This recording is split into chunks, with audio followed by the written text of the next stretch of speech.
God existence के final part में आपका स्वागत है। ये पूरी सीरीज ये मान के लिखी गई है और बनाई गई है कि कोई ईश्वर है, और अगर है तो साइंस के हिसाब से वो कैसा होगा, उसका अस्तित्व क्या होगा। फाइनल पार्ट को पूरा देखने के बाद आपको बहुत कुछ क्लैरिटी मिल जाएगी और फिर आप इतना तो समझ रखते ही हो कि इस बारे में सोच ना सको। उम्मीद यही है कि इस पूरे सीरीज के बाद आप अपने बिलीफ और फेथ को एक बार ज़रूर टटोलेंगे कि कहीं जो हमेशा से मानता आ रहा हूं गलत तो नहीं है। खैर, ये सब आपकी अपनी विश एंड विल है और हम बढ़ते हैं फाइनल पार्ट की तरफ। चलिए एक सवाल के साथ शुरू करते हैं कि क्या इंसान किसी सिविलाइजेशन का एक्सपेरिमेंट हो सकता है। चलिए इस पूरे सिस्टम को अगर सिमुलेशन मानते हैं तो एक संभावना यह भी बनती है कि यह किसी एडवांस सिविलाइजेशन का कोई एक्सपेरिमेंट हो या फिर भविष्य के इंसान ही यह प्रोग्राम बनाकर अपना अतीत देख रहे हों। बहरहाल कुछ भी हो, यह तय है कि अगर किसी ने हमें बनाया है तो फिर हमारे लिए वही ईश्वर है। और यकीनन इस संभावना को मान्यता देते ही आपको यह मानना पड़ेगा कि ऐसा है तो फिर ईश्वर दो हैं। एक वह जिसने इस पूरे सिस्टम को बनाया है, मतलब पूरे के पूरे यूनिवर्स को या उसके बाद जो कुछ भी है, और दूसरा वह है जिसे इंसानों ने बनाया। इंसानों ने जिसे बनाया उस पर अपनी समझ, फितरत और अब तक हासिल ज्ञान के हिसाब से उस ईश्वर पर अपनी कल्पनाएं अप्लाई कर दी। कहीं निराकार तो कहीं 3-4 मुंह वाला बना दिया, कहीं नूर यानी रोशनी से बिना शेप साइज का बना दिया, तो कहीं आसमान दाहिने हाथ में पकड़ा दिया, तो कहीं सिंहासन पर बिठा दिया, और तो और उस पर अपने इंसानी जज्बात भी उसी रूप में अप्लाई कर दिए कि वह इंसानों की तरह ही चापलूसी से खुश होता है, इंसानों की तरह दुखी होता है और इंसानों की तरह ही आग बबूला भी हो जाता है और हिंसात्मक रूप से सज़ा देने की धमकी देने लगता है। पीके मूवी का एक डायलॉग भी था कि हमारा भगवान भी बिल्कुल हमारे जैसा ही है क्योंकि उसे हमने ही बनाया है। चलिए इस पर तो बात कर ली कि ईश्वर कैसा है। अब थोड़ा सा आगे बढ़ते हैं, मतलब कि अब अगर हम गॉड्स एग्जिस्टेंस की संभावना पर चर्चा कर रहे हैं तो फरिश्तों, नबी, पैगंबर और अवतारों के बारे में भी कोई संतोषजनक उत्तर ढूंढने होंगे, क्योंकि ईश्वर के कॉन्सेप्ट के साथ यह चीज़ें भी अनिवार्य रूप से जुड़ी हैं। जैसे इस्लाम, क्रिश्चियनिटी और जुडाइज़म में प्रॉफिट और फरिश्तों का जिक्र है जो किसी ना किसी तरह से ईश्वर से जुड़े हुए हैं, और वहीं हिंदुज़म में अवतार का कॉन्सेप्ट है कि ईश्वर स्वयं किसी और फॉर्म में अर्थ पे आते हैं और बुराई को ख़त्म करते हैं। तो चलिए पहले फरिश्तों के बारे में बात करते हैं जिनके लिए यह अवधारणा है कि वे स्पिरिचुअल मैटर से बने हैं, यानी ऐसा पदार्थ जो इस दुनिया का नहीं है। एक आस्तिक नास्तिक की बहस में कैंट हाविंड से यह सवाल पूछा गया था कि स्पिरिचुअल फोर्स के रूप में फरिश्ते पदार्थ से बने किसी ऑब्जेक्ट को कैसे इफेक्ट कर सकते हैं, और मैटर या पदार्थ से बने पेन की नोक पर स्पिरिचुअल मैटर से बने कितने फरिश्ते डांस कर सकते हैं। देखिए सवाल तो कुछ भी हो सकता है। उनका जवाब था कि एक इंसान के तौर पर भले हम मैटर से बने हैं, लेकिन खुशी, दुख, क्रोध, जलन जैसे जज्बात आखिर किस मैटर से बने हैं, लेकिन फिर भी वे पदार्थ से बने हमारे शरीर को इफेक्ट करते हैं, है ना। अगर गुस्से में हम सड़क पर पड़े केन को ठोकर मारकर दूर उछाल देते हैं तो यहाँ एक नथिंग मटेरियल से पैदा हुआ गुस्सा पदार्थ से बने केन और हमें दोनों को इफेक्ट कर रहा है ना। और इस लॉजिक में 100% दम भी है।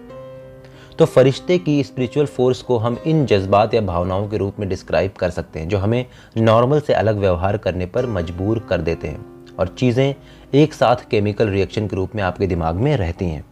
अब प्रॉब्लम यहाँ आती है जब कुछ लोग बड़े बड़े पंखों वाले हार्ड मास के बने फरिश्तों की कल्पना करते हैं। उन्हें इस तरह के सवालों के जवाब नहीं मिल सकते कि स्पिरिचुअल मैटर किसी मैटर को कैसे इफेक्ट कर सकता है और पेन की एक टिप पर कितने फरिश्ते डांस कर सकते हैं।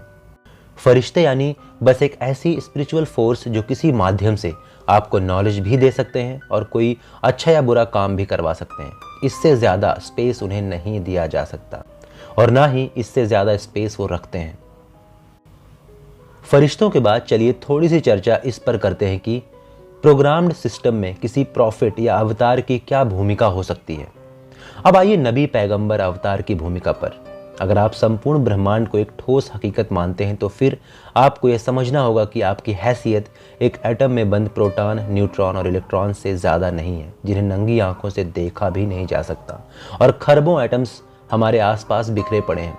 या फिर इस तरह से समझ सकते हैं कि एक लंबे चौड़े रेगिस्तान में खड़े होकर उंगली पर रेत का एक कण लेकर यह समझिए कि इस कण के अंदर आप हैं, और तब सोचिए कि रेत के एक कण के बाहर मौजूद एक इंसान के तौर पर आप उसके अंदर मौजूद कुछ जीवों या कणों के लिए कोई गाइडलाइन जारी करने की जहमत उठाएंगे।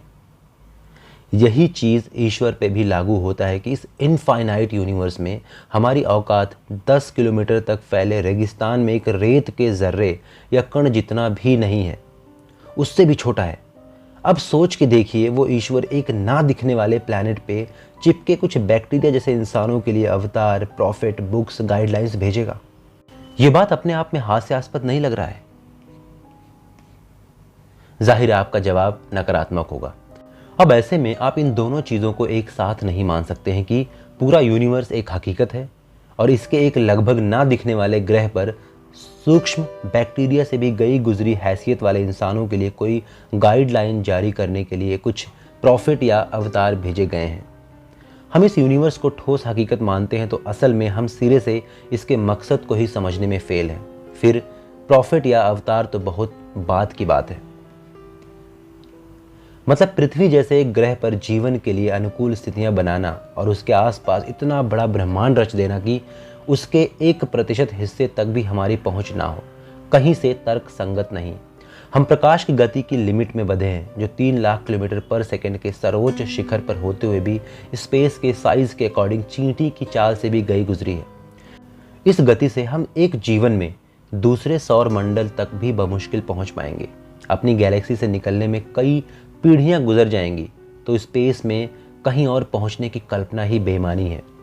फिर उस स्पेस का हमारे लिए मतलब ही क्या रह जाता है? मतलब ये कुछ ऐसा हुआ कि किसी के लिए आपने एक छोटा सा 1 BHK रूम बनाया और उसके आसपास दिल्ली, मुंबई जैसे हजारों शहर बिना मतलब के बना दिए हों। लेकिन अगर हम हकीकत ना मानकर हाफ इल्यूजन या फुल सिमुलेशन वाले ऑप्शन पर जाते हैं तो यह चीज़ें प्रासंगिक हो जाती हैं।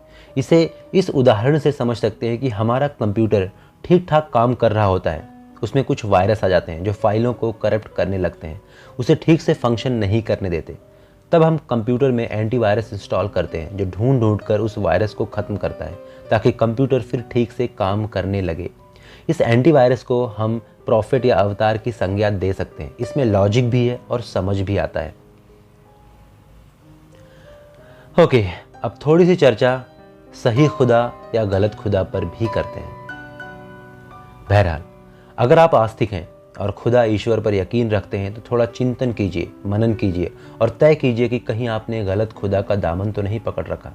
एक आस्तिक के तौर पर जब आप अपनी शिकायतों की पोथी लेकर इधर उधर सवाल करते हैं कि खुदा है तो ऐसा क्यों है, वैसा क्यों है, वह ज़रूरत के टाइम सामने क्यों नहीं आता, या ज़रूरत के वक्त लोगों की मदद क्यों नहीं करता, तो असल में यह आपकी कमी है कि आप सवाल उस खुदा से और उस खुदा के लिए पूछ रहे हैं जो इंसानों द्वारा निर्मित है।